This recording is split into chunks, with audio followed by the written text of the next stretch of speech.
Alrighty. So imagine if, despite doing everything correctly, you lost your job. You studied hard, you got the right degree, you did deliberate practice, you incorporated AI into your workflow, you learned how to learn and all of that. But you still lost your job. That's a risk that applies to all of us. But it could get even worse because for some of us, if we lose our job, we can apply for another one. But in other cases, the whole industry changes or the whole industry disappears. So there's going to have to be a period of time that we take to reinvent ourselves. It's not like we can just start applying for jobs and then land one a few weeks or a couple months later. There might actually be a significant transition period. And how would you feel if everything you've built, like your skills, your reputation, your identity, when it's no longer relevant from a career point of view or from a job market point of view? Different people will take this situation in different ways. And one of the key differences, or one of the key factors, is psychological. So today I want to explore why, for some people, job loss is harder than others, and especially when it comes from a psychological point of view, as opposed to a financial. And more importantly, how to prepare for it so that if the change happens at some point, which I think is going to happen to us sooner or later, how to not crash.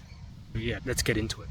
All right, so the first thing I want to talk about is actually accepting the possibility that it might happen. Like concretely, the possibility of losing your job, but after that, finding difficulty in finding a new job, and after that, perhaps reconsidering things and having to start from scratch. If we accept that this actually might happen, it's not like some theoretical possibility, but it actually could happen in the short-term future. If it does happen, it's not going to be such a huge slap in the face. And by accepting it, we're more likely to take steps in terms of preparing for it psychologically, but also taking steps to prepare for it from a practical point of view as well.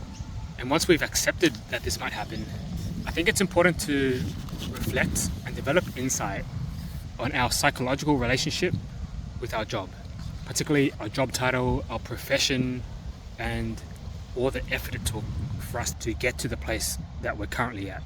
So basically, really thinking, how would you feel if you got fired today? Feel, if it were true, that the skills you worked so hard to develop, they're no longer useful. So they don't give you an advantage. How would you feel to be made redundant because your skills are now redundant? How would you feel if in the past, when you get a job, it only took a few weeks, then you landed a really good opportunity, but now when you search, you're getting no replies? So not only have you lost a job, but it's really hard to get a job back. How would it feel if you had a lot of free time? Like, I think a lot of people are okay with this, but also a lot of people aren't okay with free time because they're just used to working all the time, and when they have that space, then they feel very uncomfortable. They feel very irritated. How would you feel if work didn't fill up your whole day? If you feel fine, that's pretty good because it'll help you prepare for that time, and it means you're not attached, and it also means the decisions you make, they're not made with the motivation to avoid the discomfort of having space in your schedule. But for those who feel very uncomfortable at the thought of having nothing to do, this is actually a point of weakness. And how do you feel about others who are unemployed? Do you judge them, or do you think they're losers, or do you think it's fine? What is your reaction when you meet other people and they're struggling to find work or they haven't excelled in their career? Reflecting on these type of questions, it helps give ourselves an idea of how we feel about work and its place in our lives and our degree of attachment to our profession. And what does success actually mean to you? Are you able to be successful if you aren't successful in the specific career you're in? Or are you only able to be successful if your career is successful? When you introduce yourself to others, how do you feel when you tell them what you do for work? Do you have to tell them what you do? And does their reaction impact you? Does it affect your self-worth? What someone's opinion is on your job? Let's say you lost your job, you told your family and friends. How would you feel telling them that news? Could you tell them objectively and it wouldn't be a big deal? Or would you feel like a failure? Would you be scared of them judging you? What kind of emotions would you feel if you had to break that news? Because if you feel uncomfortable at any of those ideas, I think it's a sign that there's something to sort out, because it means that we're attached to our jobs, to our profession, for whatever reason, and it's not going to make us effective. And if it actually happens, then it's going to be a huge slap to the face, or you're just going to experience a massive crash. So better sort out the psychological side so that you can be more resilient when shit hits the fan. What could actually help? I think the first step is just awareness, like being aware of how we feel and reflecting, right?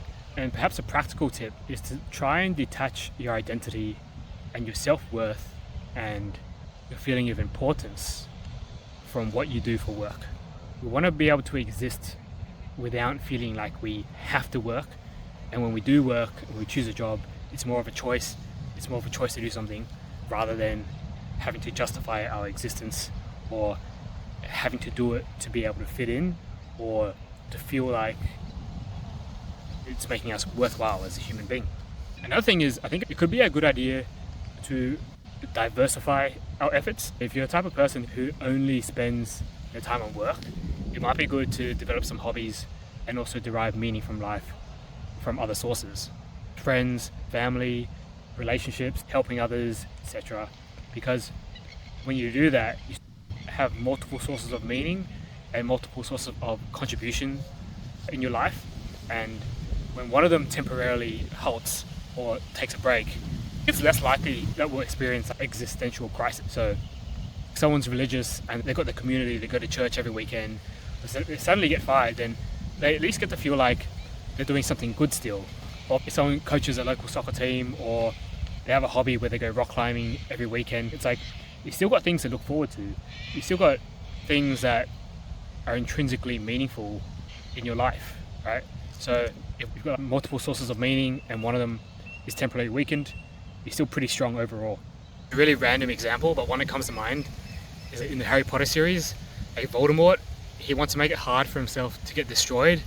So he has those Horcruxes, and even if you destroy one, you have to destroy like every single one of them to actually kill him, to actually destroy him. So that's how he diversifies and he protects himself, by splitting himself amongst different Horcruxes. Random example, but it came to mind. And the last thing I want to talk about is, at the end of the day, like, your job is actually not who you are, right? So it's like, sometimes if we don't remember this, or we unconsciously reinforce the reverse, meaning we unconsciously reinforce the idea that I am my job or I am my profession, if that's jeopardized or harmed, we freak out because that sense of I is being broken. So part of the solution is to not build up that sense of I in the first place. And I think it's pretty subtle, because we do that with ourselves, with the way we set goals, with the ways we talk to people, especially when we, for example, when we introduce ourselves to people, you say, I'm a lawyer, I'm a doctor. Depending on who does that, if they have an okay, healthy relationship with their job, I don't think it does anything to them psychologically. But if someone does that, and every time someone reacts positively and they get a kick out of it, I feel like that adds up over time, and you can get used to it or addicted to it, or you can get used to people being impressed or thinking that you're high status kind of thing. So it's actually quite a trap. I would say get comfortable with the idea of not having a job, and get comfortable of the idea of other people knowing you don't have a job. And when you are, it doesn't mean that it's all good, now we're not going to work. It just means that we're not addicted or attached to the idea of a job, or that we have to do it because we're psychologically bound to it, or we need other people's approval, or we're used to their approval. It's like we do it for more objective and balanced reasons, when we're not craving and attached to an identity around it, and also other people's perception of us if we were to have this job or achieve this and that. So anyway, that's my rant for the day. I hope it was useful, and yeah, good luck to everyone.